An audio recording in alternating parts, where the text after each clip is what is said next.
Защото маймуната майка не искала да се грижи за своето бебе, тя просто го оставила на земята. Малката маймунка, не разбирайки с какво е сгрешила, била изплашена и плачела въгъла. Виждайки я да избърсва сълзите си, едно момиче нежно я взела и я прегърнала. Почувствало топлината, малкото животно веднага се сгушило и заспало в нейните обятия. Страхувайки се, че ще бъде изоставено отново, малкото маймунче започнало да възприема момичето като своя нова майка. То се прилепило към нея здраво и я следвало навсякъде, където и да отиде.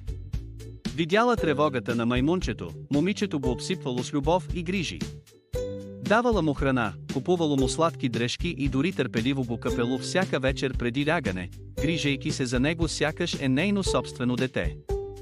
В замяна, малката маймунка станала най-близкият изпътник. Независимо колко късно работело момичето, маймунчето оставало до нея, предлагайки утеха. Присъствието на момичето било като светлина, която бавно озарявала света на малкото същество.